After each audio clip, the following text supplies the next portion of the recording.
Sejam bem-vindos a mais um episódio do podcast da Progin. E hoje eu trouxe uma amiga, doutora Karina Fernandes, médica de cirurgia bariátrica, que fez faculdade comigo e hoje está aqui para a gente conversar sobre cirurgia bariátrica. Ótimo, tudo bem, pessoal? Tudo bem. É um prazer grande estar aqui, matar a saudade um pouquinho, né, Fábio? Faz tempo que a gente não se vê, é um prazer para a gente poder conversar um pouquinho sobre a cirurgia bariátrica, tratamento de obesidade, prazer que isso tem a ver com a saúde da mulher, né? Perfeito. Sim, muito legal. Karina, acho que assim, para a gente começar, eu queria entender um pouquinho como que o Ministério da Saúde, a Organização Mundial de Saúde, vê a obesidade na população geral. Muito bem, Fábio, eu acho que essa é uma grande conversa que cabe a nós, médicos, que lidamos com obesidade no nosso dia a dia, difundir muito sobre essa questão. O que há menos de 10 anos atrás, a obesidade era vista como um sintoma, ou até mesmo, eu tô um pouquinho gordinho, ou coisa do tipo, mas não se valorizava tanto no médico. Hoje em dia a gente já sabe que a obesidade é uma doença crônica, que tem CID. Então, se tem CID, quer dizer que é uma doença. Sim. E a gente tem que tratar ela. E desmistificar também muito do tratamento, né? Muitas vezes a pessoa ela é portadora de obesidade e não se vê, talvez até buscando ajuda com o médico, seja ele um endocrinologista que está ali para tratar a obesidade dela, sim, o gineco, né, que é o clínico geral da mulher, que tá ali também chega com essa queixa. Com essa queixa da obesidade. Imagino como você deve enfrentar, sim, isso também no consultório, né? Então, também de nós médicos e os pacientes entenderem que a obesidade é uma doença crônica a ser tratada, que existem ferramentas do ponto de vista de medicamentos, né? O que tem hoje de remédio novo para tratar a obesidade é muito legal. Está crescendo muito, né? Muito, com muito menos efeito colateral e muitos melhores resultados. E a cirurgia bariátrica para aqueles pacientes que, enfim, têm indicação para o mesmo. Karina, assim, eu tenho sempre uma dúvida de como você aborda uma paciente que, assim, dar um diagnóstico de obesidade é só olhar. Sim. Mas nem sempre a paciente acha que ela não se considera uma obesa. E como é que você fala assim, olha, aqui você está uma obesidade grau 1, você já tem indicação disso, disso, disso. Existe não um preconceito, mas uma forma, sabe, mais delicada de falar isso. Como você tem toda a razão, Fábio, porque eu vou te dar um exemplo, que até para você ver como esse estigma e essa dificuldade de lidar com a doença obesidade recai até a nós médicos. É que eu já sou uma médica que lida com obesidade. Quem me procura quer fazer uma bariátrica. Ela já encarou a doença dela, né? Já entendeu. Mas vamos pensar num médico cardiologista. Se você vai no cardio, você é homem, vai no cardio, você tem uma verruga enorme na testa, que tá saindo umas pelotas, o cardio vai falar, viu, Fábio, vai no dermatologista, isso daí pode ser um câncer de pele, certo? Sim. Mas se você vai no mesmo cardio e você tem bastante obesidade, já tem aquelas marcas na pele, ele vê que no ultrassom você tem gordura no fígado, já tem diabetes, quer dizer, 1 milhão de coisas associadas à obesidade com doenças gravíssimas que pioram até a saúde do coração, o médico pode se sentir acanhado de falar, pô, Fábio, você não acha que você tem que tratar essa obesidade?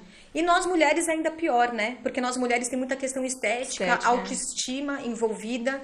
Então, Porque nem sempre ela se sente obesa. Né? Não, e aí às vezes ela não quer falar sobre esse assunto. Sim. Só que cabe a nós desmistificar isso. Entender que você estar obeso não é porque você é preguiçoso, não é porque você é comilão. Enfim, todas aquelas grandes adjetivos que a gente faz os checks na obesidade, né?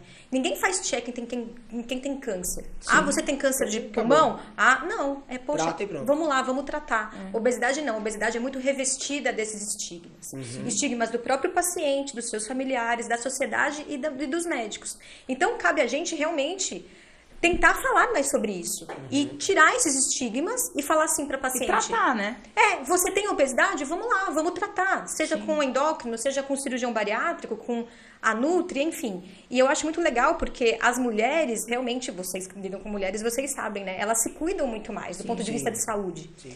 E eu sei como a gineco, ela é a clínica geral da mulher. Eu mesma, eu só vou na gineco, eu não vou no clínico, né? E ela que cuida de mim como um todo.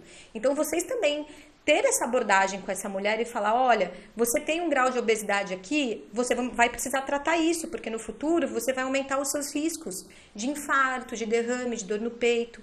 Doenças cardiovasculares são as doenças que mais matam no nosso mundo, não é o câncer, é o infarto, é o AVC, que é o derrame. Que vem muitas vezes da obesidade. Muito bem, então, muito legal a gente estar falando sobre isso, porque quando a gente comunica mais, a gente desmistifica mais e a gente vai poder ajudar mais pessoas.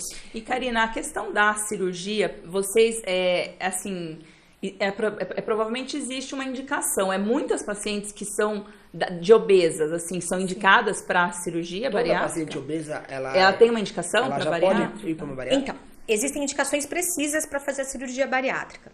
E as indicações são de acordo com a medicina baseada em evidência. Uma maneira que eu explico para os pacientes para ficar fácil, que era como a gente tratava o Covid, né? Medicina baseada em evidência não pensa tanto no livro de ciências, pensa em chances estatísticas. É tudo uma conta matemática. Sim. Então, a gente sabe que atualmente o risco de uma cirurgia bariátrica, graças a Deus, por conta de tecnologias, de equipes que só fazem isso como a nossa, enfim, o risco hoje de uma bariátrica é entre 0,1% a 0,3%, que é um risco muito baixo. É quase o risco de uma cesárea, a gente fala, né? Bem, só que existe um risco, não é mesmo? Sim. Né? Como a cesárea. Cirurgia, né? Isso, né? A cesárea não tem risco? Não, tem seus riscos, tal como a bari. Sim. Por isso que eu não posso indicar a bari para qualquer paciente que tem obesidade que queira operar. A gente tem que saber quem pode e deve passar por este risco. Então, por que a gente fala das indicações da bariátrica? São para pacientes que têm indicações, que tenham riscos maiores do que esse risco da cirurgia propriamente dito. Do ponto de vista prático, seria, a gente tem que fazer uma conta, que é do IMC, que é o peso sobre a altura ao quadrado. Pacientes que têm obesidade grave, que é IMC acima de 40, então para você que está em casa é só fazer a continha. Seu peso dividido pela altura, dividido pela altura. Se vier acima de 40, estatisticamente falando, você é uma paciente que já tem maiores riscos de infarto, dor no peito, entendeu? AVC. E aí a cirurgia bariátrica vem como uma ótima ferramenta, né?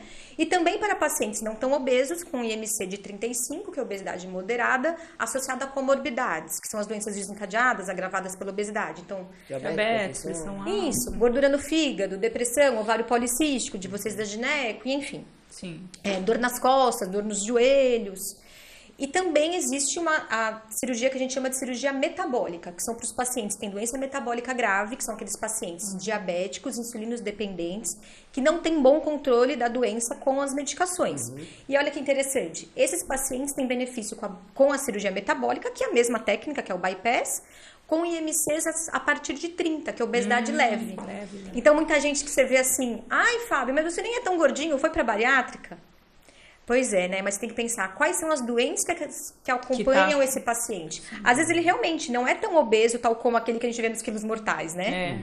Mas assim, ele tem pressão alta, tem diabetes, ele tem diversas coisas, apneia do sono, enfim, que podem melhorar. Isso. E entrando, você falou da cirurgia, hoje a gente tem 2 tipos de cirurgia, o sleeve e o bypass. E é isso. E qual a diferença, assim, grosseira entre as duas? Sim. Bem, na realidade, existem diversas técnicas que a gente pode fazer quando a gente fala em cirurgia bariátrica no mundo, mundialmente.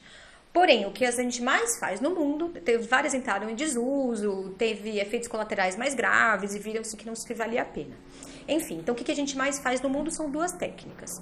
Uma chamada bypass gástrico, ou FOB capela, que é uma cirurgia que aqui no Brasil é a campeã, né?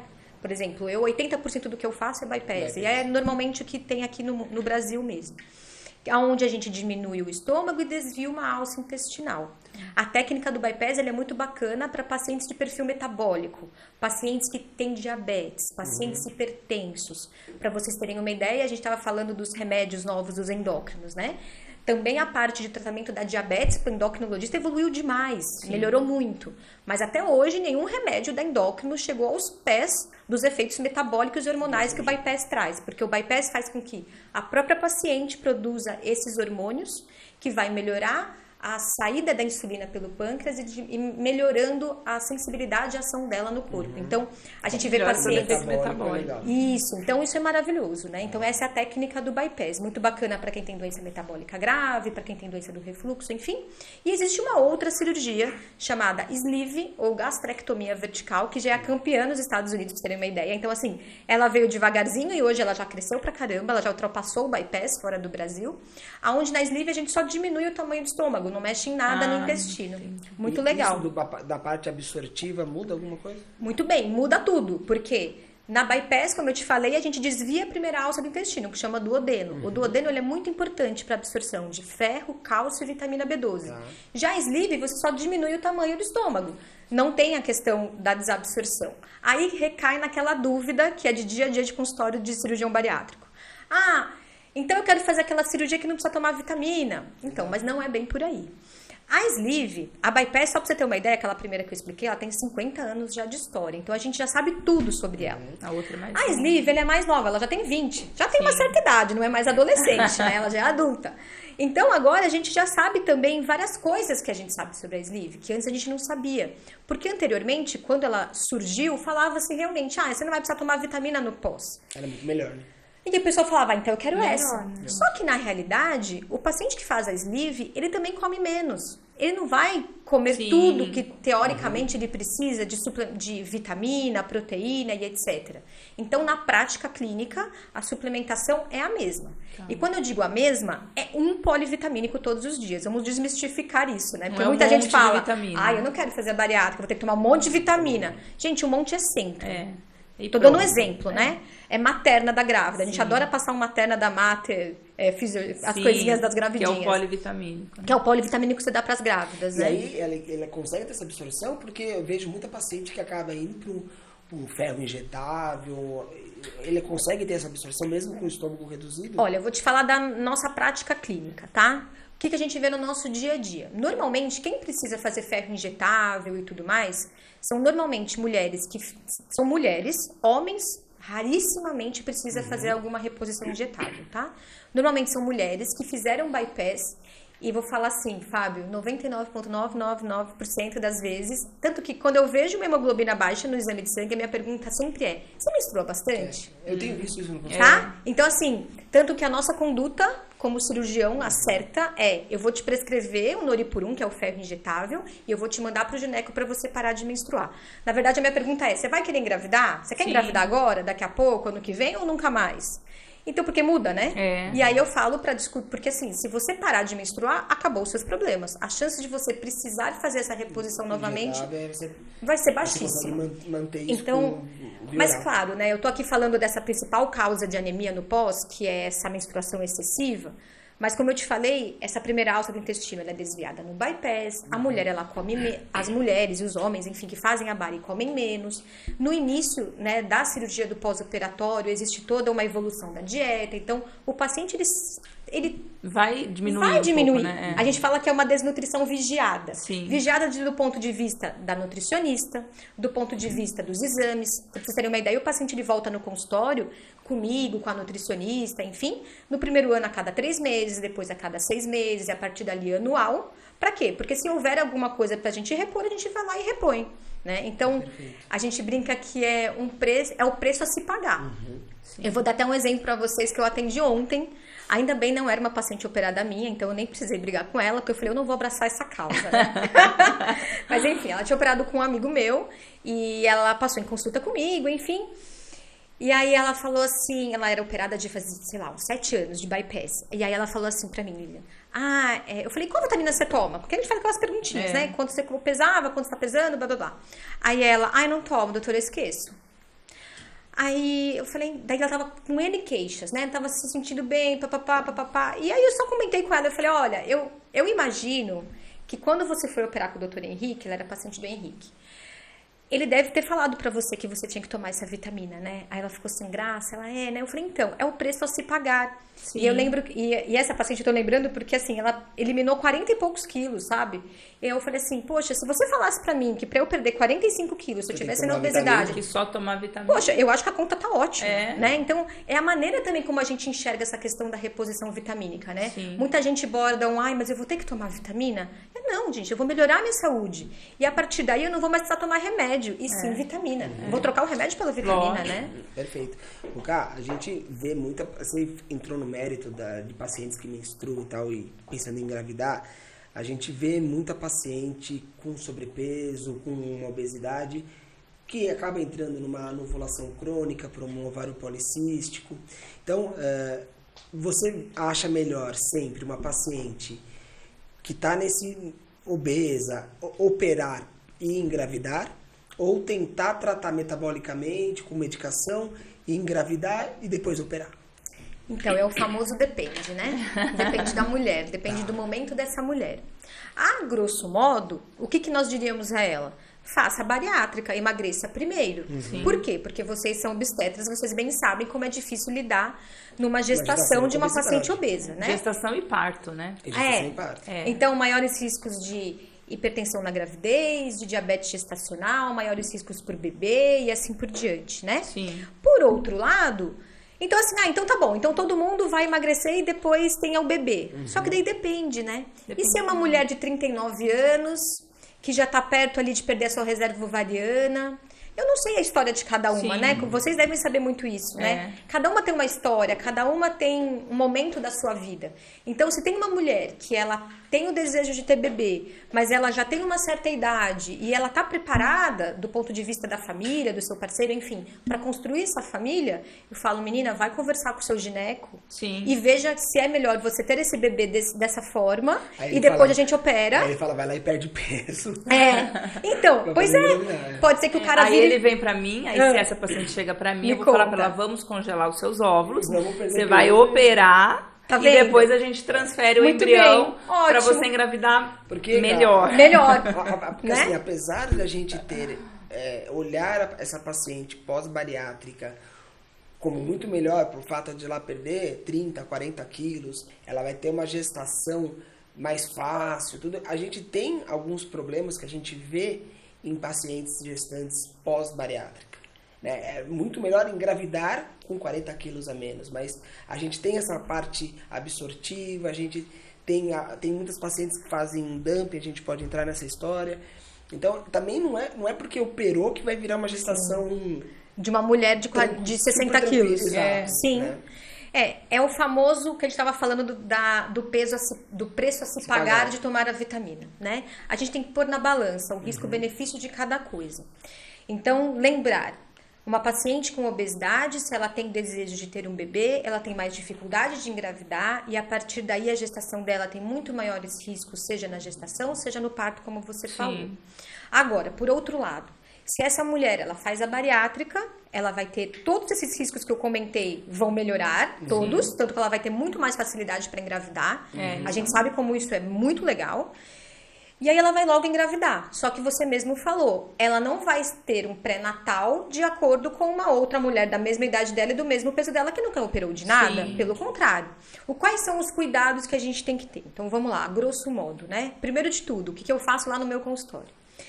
Paciente opera. Então vamos falar lá. Quanto tempo depois ela engravida? Muito bem, vamos lá. Vamos inventar um nome. A Maria. Maria foi lá, ela tinha 30 anos, ela casada, obesidade, diversos remédios, comorbidades, enfim, queria fazer a bari. Tem desejo de ser mãe? Sim, mas não agora. Muito bem. Ela vai fazer a bariátrica. No primeiro ano, normalmente o paciente perde de 30% a 40% do seu peso inicial ao longo daquele um ano e pouquinho. Aí a sua pergunta, né? Depois de quanto tempo ela pode engravidar? O livro fala 2 anos. Na prática, a gente sabe que o poder engravidar tem muito a ver com o peso e estabilidade desse peso da paciente. Porque você imagina, se você engravida no primeiro ano da bari, você está perdendo peso e o seu nenê tem que ganhar peso. Então vai ser uma luta para aquele nenê, nutricional, né? Nutricional, é uma briga nutricional, né? Então o que a gente fala para a paciente? Depois de um ano e pouquinho, estabilizou o peso, vamos fazer os exames para ver se está tudo bem. Então aquilo que você tinha comentado. Se tiver qualquer coisa baixa, eu já reponho. Procura sua gineco, que é aquilo que vocês falam, né? Para começar o pré-natal antes de ter neném dentro da barriga, né? Exato. Não é assim que a gente faz? Então, já procure seu gineco para aí já começar a tentar. E é muito legal, Lilian, porque eu faço muito isso, né? O que a gente faz no consultório. E aí, quando a paciente volta com um ano e pouquinho, eu falo, então pronto, já pode ir lá, transar sem camisinha, mete bala, tá tudo certo. E muitas falam, nossa, doutora, aquele dia que eu fui lá na clínica, eu já tava grávida. Pra você ver, porque ela engravida muito com mais facilidade, né? Essa questão da fertilidade é uma coisa muito legal da gente comentar também, porque muitas pacientes, quando nos procuram para fazer a bariátrica, elas têm muita história de infertilidade. Eu já tive pacientes que foram até encaminhadas para mim por infertilidade, pelo ginecologista, que não encontrou outra causa aparente e tinha obesidade, falou, deve ser daí a sua causa. Então, são mulheres que já me procuram que o grande objetivo delas é serem mães. Então é uma história de uma jornada muito bonita e muito bacana, porque todas essas pacientes, elas fazem a cirurgia, elas tomam o seu suplemento muito bem, tudo muito direitinho, faz sua dieta, passou um ano e pouquinho, engravida. Parece que é papum, né? Por isso que é tão importante a gente orientar as mulheres. Vai fazer a bariátrica, precisa ter um método contraceptivo eficaz. Ah, mas eu nem menstruava. Ah, mas pra mim eu não engravido de jeito nenhum. Ah, minha filha, faz a bariátrica pra você ver. Você engravida. Então, faz parte do pré-operatório da bari, a paciente já procurar o seu gineco para vocês verem o melhor método, que daí você sabe que cada um é um e vocês vão decidirem o que é melhor. Do ponto de vista prático, a gente sabe que o anticoncepcional oral, que é tão difundido aqui, a gente não sabe muito bem qual é a absorção do anticoncepcional oral, né? Por conta do desvio do intestino e tudo mais. E aquela história, não existe meio grávida, né, Lili? Não tem. Não Ou tá ou não tá. A gente tem a tendência mesmo de... Eu acabo colocando o DIU. Muito bem. Recomendo o DIU. Outra via. Isso. É porque tem muitas mulheres que são tão acostumadas com o seu anticoncepcional que elas ficam chateadas, sabe? Elas falam pra mim, ai, mas não dá pra eu ficar com o meu anticoncepcional? Eu falo, então, menina, é porque a gente não tem certeza Se vai ou não. E não dá pra gente arriscar quando a gente tá falando de gravidez, né? Então, o que a gente vê no nosso dia a dia é isso que você mesmo faz, Li, que Eu não coloco o DIU de cobre. Muito bem, porque daí vai menstruar horrores, né? Pior ainda. Muito bem, mas é esses DIUs, né? Porque esses DIUs com tipo, medicação hormonal. vai super bem, Carlos, né? só para voltar um pouquinho na história da gestante, a gente tem aquela coisa que a gestante deve engordar durante a gestação, de uma coisa saudável, de 7 a 12 quilos, a gente vai bem. Como é que eu vejo, como é que eu tenho que analisar o ganho de peso de uma paciente que fez bariátrica e ainda tá perdendo peso? Ai, é difícil, hein? Acho que não tem essa resposta. Você disse que ainda tá perdendo peso no primeiro ano? Assim, você fez a bariátrica, você falou pra ela, olha, não engravide nos próximos 1 ano e meio, use um método, ela voltou grávida em 6 meses. Tá, já com 6 meses de bari. Perdeu 20, 30 quilos e ela vai continuar perdendo. Vai. E como é que eu vejo se ela tá indo só avaliando o bebê ou eu tenho que avaliar alguma coisa nessa mãe? Olha, Você entendeu? Entendi. Como eu estava falando para vocês, que o livro fala que a gente só pode engravidar depois de 2 anos da bari, por 1 milhão de motivos. Dentre eles, né? Você tem maiores riscos de restrição de crescimento do bebê, maiores riscos da gestação por si só.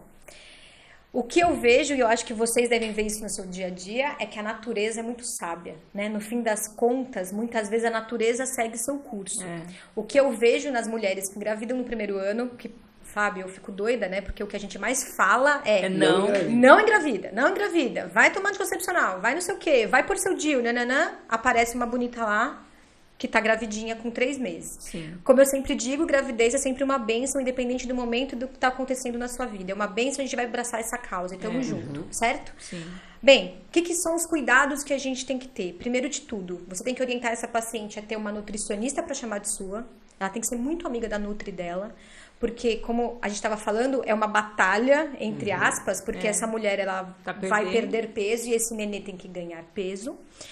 Ela tem que fazer o uso correto da sua suplementação, orientada junto com o seu obstetra, então talvez vocês possam querer colocar coisas a mais, mas aí a gente já faz o que a gente sabe que pode ser que caia. E como eu falei que a natureza segue seu curso, porque o que eu vejo ao longo dos 9 meses, eu falo que o próximo retorno comigo é depois do puerpério, né? Eu falo depois o bebê nasceu bem. Depois de 2 meses, o nenê tá bem em casa, você vem me ver pra gente fazer os nossos exames da bariátrica mesmo, né? E o que eu vejo normalmente, o bebê nasce muito bem, gordinho, fofinho, rosinha, nananã, e a mulher passou por 9 meses bastante difíceis, né? Por isso que não é para engravidar no primeiro ano. Agora, essa pergunta que você me fez da curva de perda de peso dela, da manutenção do peso, é muito de cada um. Porque vocês sabem que tem mulheres... O fato de ela engravidar não vai interromper essa perda de peso. Ela vai continuar perdendo da mesma forma. Porque, imagina, eu peso toda vez que a gestante vai lá. Então ela tava lá com 80, na próxima consulta 70, na outra consulta... Entendeu? Até você vai ficar maluco, né? Olhando aquilo. Tanto que você não tem que se embasar tanto no peso da balança, e sim nos exames dela, como ela tá se sentindo, se ela tá conseguindo comer bem. E também acho que no ultrassom, né? No bebê, no peso do bebê. Então talvez fazer um... Então assim, esqueça o peso dela, deixa quieto. Não é esqueça, mas assim, é muito importante, como eu falei, da questão nutricional dessa mulher, né? Porque eu não sei como que é o cenário dessa gestante. Ela é uma gestante que está se alimentando bem? Porque se ela está se alimentando bem, provavelmente não, tá tudo bem. Porque assim, no começo, depois de quanto tempo de uma bariátrica, você fala assim, a pessoa começa a comer normalmente tudo? 8 semanas. 8 semanas. 2 meses. É. É rápido. É rápido. É que eu vejo muitas mulheres que elas estão naquele primeiro ano, que ainda nos primeiros 3, 4 meses ela tá uma adaptação daquela nova dieta, né? Então ela tá se adaptando àquela nova anatomia e ela fica gravidinha, e aí as gravidinhas nauseiam porque estão gravidinhas, e aí não sabe se tá nauseada por conta da bariátrica, se tá nauseada por conta da gravidez, e aí fica naquela coisa, e aí ela para de comer, ou come muito pouco. E quando ela começa a ficar mais barriguda também, tudo empurra o estômago lá pra cima e ela tem os refluxos danados, né? Que também pessoas não operadas têm, né? Também. Mas enfim, então é muito dessa... de como essa mulher ela vai se comportar ao longo dos 9 meses. Porque como eu falei pra vocês, eu já vi de tudo.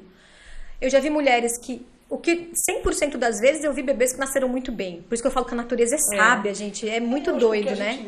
Mas é que é a mãe que... Assim, acaba, que pode ter umas... acabam tendo uma restrição de crescimento, mas assim, nunca tive uma coisa super grave das gestantes de pós-bariátrica por conta disso. O que a gente tem algumas coisas que a gente vê de dores abdominais em gestantes, e eu não lembro agora, tem alguma intercorrência, não sei se é um volvo, alguma coisa que pode acontecer nessas pacientes. Todas as pacientes que fazem bypass gástrico, lembra a primeira cirurgia que eu falei, que tem o desvio da alça intestinal? A gente leva uma alça daqui de baixo até aqui em cima no estômago. Então, vocês imaginam que a alça, a gente tem de 5 a 9 metros de intestino. A gente leva a primeira alça, a gente corta e leva essa alça aqui em cima. Cria-se um espaço, tá? Então, vocês imaginam que fica assim. E tem um espaço aqui. O que pode acontecer? Às vezes, um pedaço de uma alça intrometida, ela pode se meter nesse espaço e ainda torcer. Entendi. Chama hérnia interna. Hérnia interna. Muito bem. Isso chama hérnia interna, tem até um nome bonito que chama hérnia de Petersen, tá? Então, hérnia de Petersen é uma complicação pós-bypass que pode acontecer. Porém, eu faço bariátrica há 12 anos. Eu aprendi, olha como já faz tempo, né? Há 12 anos atrás, quando eu aprendi a fazer a bari, já se fechava esse espaço. É um tempo cirúrgico. Entendi. Então, por exemplo, eu tenho 1.800 pacientes, 1.500 de bypass. Eu tive 2 hérnias de Petersen até hoje. É muito baixo, é quase zero. A gente normalmente pega a hérnia de Petersen de pacientes de bypass operados de 20 e poucos anos atrás. Porque há 20 anos atrás, Fábio, não sabia que podia dar hérnia. Entendeu? Isso. Então, quando eu estava aprendendo, estava lá fazendo aparelho digestivo, era comum a gente ver mulherada com dor abdominal e podia ser uma hérnia interna. Hoje em dia não é tão comum, mas pode acontecer? Sim. E por que que na grávida pode até acontecer mais, entre aspas? Porque tem um bebê lá dentro. E você imagina, o útero começa a crescer, muito bem. Aquele espaço que às vezes está meio larguinho, né? Ele fica piquitico. E aí pode acontecer de ter uma hérnia interna. Legal. Então, dor abdominal pós-bypass tem que ser investigado, tem que passar numa avaliação do cirurgião. Que é como, né? Então, para a mulher saber. É uma dor abdominal difusa, como em cólica. É uma dor de barriga que... E é até difícil de dar o diagnóstico, porque é uma dor... É uma dor de barriga, é uma dor abdominal difusa. Os exames são todos normais. E melhora. Porque às vezes faz assim e volta. Mas às vezes ela é cirúrgica, ou não? Às vezes é cirúrgica. Teoricamente, toda a hérnia de Petersen é cirúrgica. O problema é fazer o diagnóstico da hérnia. Porque às vezes você pode falar, a gravidinha tá com dor, né? Tadinha, ela toda hora tem dor. Pode ser que não valorize a dor dela, né? Não diagnostica. A gente tem essas condutas em hospitais, protocolos hospitalares, que a gente sempre acende um alerta em gestantes com dor abdominal um pouco mais intensa, aquela coisa que não passou com o Buscopan. Muito bem. E aí a gente fala, putz, pode ser... Muito bem. A dor da grávida ela é um pouco mais pélvica, né? É mais embaixo. É uma dor mais embaixo. Né? Sim. Né? Até ela refere, parece que tá abrindo, né? Parece que tá abrindo por baixo. Né? Então é uma dor mais pélvica, a dor da grávida, né? Não é Então lembrando que isso é pós-bypass, sleeve não tem esse risco. Isso é pós-bypass e graças a Deus aí, como a gente já fecha o espaço, é muito raro de ter. Hoje em dia vai ser cada vez menos frequente. Vocês vão encontrar cada vez menos no pronto-socorro, mas mulher de bypass com dor abdominal tem sempre que pensar nessa possibilidade. Uma outra dúvida em relação à gestação. Normalmente, lá por volta de 26, 28 semanas, a gente faz uma curva glicêmica para diagnóstico de diabetes gestacional. E a gente recebe essas informações da paciente que fez a bariátrica. Ela fala assim, olha, eu passei com o meu cirurgião só para não fazer às vezes até a no curva laboratório. glicêmica, ou laboratório também. Laboratório, não deixa fazer. O que eu queria entender, se isso realmente dá um problema para ela, o fato de ela ter essa sobrecarga de glicose, e se eu não fizer isso, eu meio que perco um diagnóstico de diabetes gestacional. O que eu faço? Muito bem. Olha, isso daí também é uma coisa que a gente foi aprendendo com o tempo, né? Nada como o tempo para nos ensinar como lidar com as doenças. Por isso que eu falei, a cirurgia do bypass, ela tem 50 anos de história e ela tem muito aqui no Brasil. Então a gente sabe lidar com tudo, muito melhor do que outros países quando a gente fala de pós-operatório de bypass. E então fazia-se realmente esse teste de tolerância oral de glicose na galera do bypass e eles passavam mal pra caramba. As pessoas tinham hipoglicemia lá no laboratório, não sabiam o que fazer. E só para lembrar, né, as pacientes que hipoglicemia é uma coisa gravíssima, as pessoas morrem de hipo. E pro feto, mais importante ainda. Isso. É que eu não sou médica de bebês, então não sei.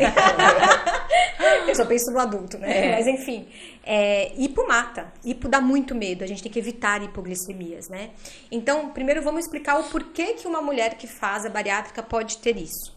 Bem, existe a gente não fala nem que é complicação, tá? É um efeito que pode acontecer, principalmente pós-bypass, que chama dumping. Então, vamos pegar esse exemplo aí. A mulher, ela tá de jejum, ela vai ao laboratório e ela vai tomar um alimento que é rico em açúcar. Na prática, como que seria isso na vida dela? Ela acordou de manhã e vai tomar caldo de cana na feira. Tô dando um exemplo, tá, gente? Mas pode ser com diversos alimentos. Esse alimento rico em açúcar, ele vai chegar muito rápido no intestino. Lembra que tem o desvio intestinal? Sim. Então vai chegar mais rápido. Vai acontecer um efeito, qual é? O nosso pâncreas, ele vai ver aquele monte de açúcar chegando muito rápido ali perto dele. Precisa trabalhar. Muito bem, ele vai querer trabalhar. E aquela máquina, ela tá super estimulada por conta da bari. Tanto que a gente sabe que a bari melhora a diabetes, por exemplo. Sim. Então fica uma máquina maravilhosa. Só que nesse caso, maravilhosa pro mal, né? Porque ela vai lá e libera um monte de insulina. Um monte, para poder absorver rápido aquele açúcar. Só que ela vai absorver o açúcar e vai sobrar um monte de insulina lá no seu organismo. E essa insulina vai dar hipoglicemia. Então, mulheres, elas não podem fazer o teste de tolerância. E o que fazer? Aí é a grande dúvida, né? A gente também não sabe muito bem. Porque para vocês funcionam tão bem fazer esse teste nas 20 e poucas semanas, né? Vocês fazem diagnóstico precoce. Sim. A gente faz... Mas é o risco mas é o risco da hipo, né? Na gestação, a gente faz uma glicemia de jejum no primeiro trimestre. Se ela der acima de 92, a gente repete para ter certeza. Repetiu, tá acima de 92, a gente já considera como uma diabetes gestacional, ponto. A gente não faz essa curva. Então, o nosso problema não é essa daí. O nosso problema é aquela menina que vem abaixo de 92 e a gente vai fazer a curva com 26 a 28 semanas. Porque, assim, a diabetes gestacional, quando a gente tem esse diagnóstico, ela vem junto com um monte de complicação que a gente tem que tomar muito cuidado. Inclusive, para saber como é que está a glicemia dessa mulher. Então, como é que se a gente não faz o diagnóstico, porque às vezes a gente fala assim, a gente interrompe uma gestação com 38, 39 semanas, não deixa esperar 40, mas assim, eu não tenho esse diagnóstico mais de diabetes. Aí a gente fica meio sem saber o que fazer. Eu acho que não tem essa resposta. Então, acho que ainda não há. Eu acho que talvez possa individualizar isso, talvez conversar com um endocrinologista, se é uma paciente que tem alta suspeita, às vezes até fazer o teste, seja no ambiente hospitalar, sendo do lado de alguém para poder botar a bomba de insulina nela se for necessário, enfim. Mas eu acho que uma equipe multidisciplinar que inclua um endocrinologista pode te ajudar melhor nesse sentido. Fazer o teste, ele vai ter um resultado falso positivo ou falso negativo, ou ele só vai dar complicação para essa gestante? Só vai dar pode dar hipo, né? Não é que vai dar em todo mundo. Entendi. É que pode dar hipo pode dar hipo depois que faz o exame e passa mal pra caramba, né? Essa hipo é muito... Eu tô falando aqui que pode, né? É muito grave, pode morrer. Mas, gente, isso é a raridade da raridade da raridade. Na prática, é que a gravidinha vai lá fazer o exame e passa mal. Poxa, não precisa, né? Então, é mais por conta disso mesmo. Sim. Eu acho que foi legal. Acho que deu pra falar bastante coisa, né, cara? Foi muito legal conversar com você, adorei. Aprendi bastante coisa. Com certeza. Cara, e você tem uma plataforma também, se quiser divulgar. Muito bem. Para quem tem interesse de poder estudar um pouco e ouvir um pouquinho mais a respeito de cirurgia bariátrica, eu e outras 2 amigas também, cirurgias bariátricas, nós fizemos também um podcast, por isso que eu estou me sentindo muito à vontade aqui com vocês, muito feliz de estar aqui com vocês hoje, que chama Podbari. Nós temos também o Instagram, que é o @instapodbari. Tem o meu Instagram pessoal, que é profissional, né, que é o @DRA, Karina Fernandes com C. E é muito legal o nosso podcast porque ele vem para fazer o que a gente está tentando fazer hoje, né? Sim. Poder desmistificar um pouquinho a questão da bariátrica, poder mostrar os seus prós e os seus contras. Para vocês terem uma ideia, Fábio, hoje em dia, atualmente no mundo, a gente só consegue operar 1% das pessoas elegíveis à bariátrica, que teriam benefício com a cirurgia, que é um número muito, muito baixo. E por que ele é tão baixo? Né? Por 1 milhão de motivos, os estigmas que a gente falou, medos. E qual é o meu medo? Será que esse meu medo tem embasamento ou não, né? Então, cabe a nós, da Sociedade Brasileira de Cirurgia Bariátrica, os médicos, trabalho de formiguinha, essas maneiras de comunicações novas que a gente está tendo aqui com o podcast, enfim, difundir mais, falar, olha, existem tratamentos maravilhosos, tem a bariátrica, tem medicações, tem uma equipe multi a seu dispor, enfim. Então o Podbari está aí para ajudar, né? Carl, só para finalizar, você acha que a bariátrica, ela vai se tornar, entre aspas, banalizada no sentido... como a gente hoje, assim, eu vou lá e compro um Ozempic, eu vou lá e compro não sei o que e uso. Então aquele cara que fala assim, nossa, acho que eu tô mais gordinho, acho que eu vou lá fazer uma bariátrica. Você acha que vai ser isso ou nunca vai chegar nisso? Como eu te falei, quem me dera se chegasse nisso, né? Seria péssimo, mas é porque você tá falando no outro extremo.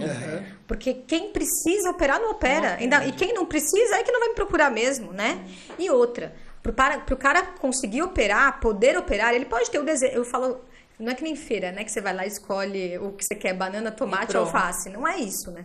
Quando o paciente ele me procura para fazer a bariátrica, muitas vezes, Fábio, eu falo, desculpa, mas você não tem indicação. E a gente fica chateada, doutora, mas por favor, eu quero muito operar. E eu explico, não, mas você não tem indicação, existe indicação médica. Você falou do Ozempic, porque realmente houve aí uma banalização da medicação no nosso país, porque infelizmente o Ozempic ele não tem retenção de receita médica. Então a pessoa ela pode comprar na farmácia... E, infelizmente, aí banalizou. Infelizmente, muitas pessoas, até diabéticas, que dependem do Ozempic, não encontram o Ozempic na farmácia, enfim. Então, a chance disso acontecer, eu acho que é muito ínfima, ainda mais trazendo novas medicações para nos ajudar no controle da obesidade e que a gente possa orientar cada vez mais essas pessoas e para elas entenderem, primeiro, que a obesidade é uma doença crônica a ser tratada, seja ela com cirurgião bariátrico, que seja eu, ou o endocrinologista, ou o clínico geral da mulher, que é a gineco como vocês, né? E que eles não estão sozinhos nessa batalha, porque é uma doença crônica e de muito difícil tratamento. Sim, nunca vai ter cura. Difícil. A bari não cura nada, a bari é uma ferramenta para ajudar no processo. Então, que essa paciente, ela realmente se sinta abraçada e acolhida e que ela saiba que a gente, como médico, sociedade, está aqui para poder ajudá-los no tratamento delas. Show de bola, cara. Obrigado. Imagina. Eu queria agradecer a todos. E não esquece de seguir a gente também, o nosso YouTube e o nosso Insta e o nosso Facebook lá da Progin. Obrigada. Obrigada, pessoal. Foi um prazer estar aqui com vocês. Obrigado.